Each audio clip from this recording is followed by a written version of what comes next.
పెద్దలు మాజీ గవర్నర్ దత్తన్న గారికి, గౌరవనీయులు పెద్దలు హనుమంతరావు గారికి, చిన్ననాటి నుండే ఉద్యమాలను నమ్ముకొని ఎంతో మందిని ఉద్యమకాలను తయారు చేసినటువంటి పెద్దలు రామకృష్ణ గారికి, గౌరవనీయులు మొట్టమొదటి స్పీకర్ గా తెలంగాణ ఉద్యమంలో తన పాత్ర పోసినటువంటి మా పెద్దలు మాసనాచారి గారికి, బీసీ శాఖ మంత్రిగా ఎంతో మందికి కొన్ని వేల కోట్ల విలువైనటువంటి భూములు ఇచ్చినటువంటి ఆత్మగౌరవ పాలనటువంటి అన్న గౌరవ కమలాకర్ గారికి, గౌరవ పార్లమెంట్ సభ్యులు వరదరాజు గారికి, గౌరవ ఎమ్మెల్సీ కమల గారికి, పుట్టమను మాజీ ఎమ్మెల్యే గారికి, గౌరవ మల్లయ్య గారు మాజీ ఎమ్మెల్యే గారికి, జయపాల్ యాదవ్ గారు మా బీసీ కార్పొరేట్ చైర్మన్ గా ఎంత అనుకోవాలనుకుంటే మా జయపాల్ యాదవ్ గారికి, అంజనేయ గారికి,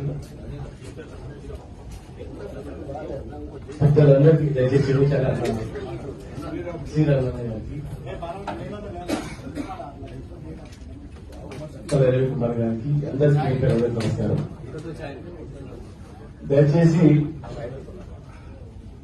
ఈ ఒక మీటింగ్ అనేది ఇక్కడ తీసుకున్న నిర్ణయం అనేది చరిత్రాత్మకంగా మిగిలిపోయేటట్లు చాలా మంది పెద్దలు ఆశమాజి గారు 100,000 మీటింగ్ పెట్టినాం, ఫోటోలు దిగినాం, పేపర్లు వచ్చినాయి, స్టేట్మెంట్ ఇచ్చినాం, అన్ని అయిపోయింది.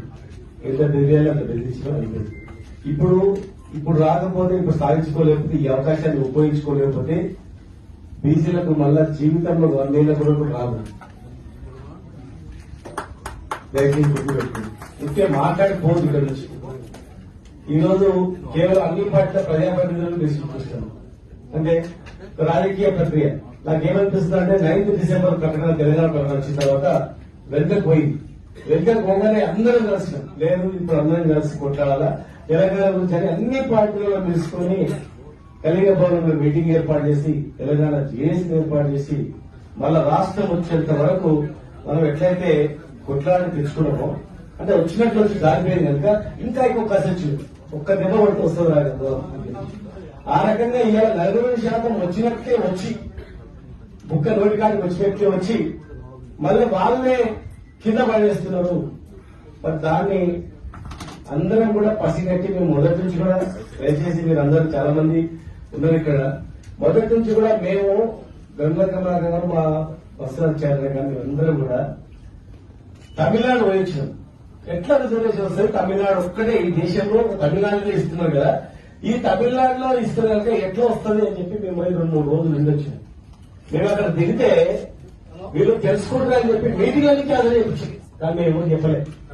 ఇక్కడ అంతా బాధపడతారని చెప్పి బస్సులు ఎక్కినాము, ఫ్లైట్ దిగి ఇట్లా బస్సులు ఎక్కినాము. బస్సులు ఎక్కగానే మేము ఆతుత పడుతున్నాం, ఏమేమి అడగాలి, ఎక్కడెక్కడ దిగాలని. అక్కడ మంత్రి దగ్గర లోపల బస్సులు ఎక్కగానే ఎవరైతే మన కరీంనగర్ బిడ్డనే మన ఆడపడిచి వాళ్ళు మా వదిరాజన్న కలిసి బంధువులు మీటింగ్ ఏర్పాటు చేస్తే మీటింగ్ క్యాన్సిల్ అయిపోయింది. మేము ఎక్కడ పోవాలి? 4-5 మీటింగ్లు క్యాన్సిల్ అయిపోయాయి. మీరు ఇచ్చేది చేసేదే లేదు. మళ్ళీ అక్కడ ఉన్నటువంటి ఐఏఎస్ ఆఫీసర్ పట్టుకొని, బీసీ కమిషన్ మెంబర్లు పట్టుకొని ఒక 2 రోజుల నుండి ఎట్లెట్లా ఇచ్చిండ్రు, ఏమేమి చేయాల ప్రక్రియ అని చెప్పి తెలుసుకొని వచ్చినాం.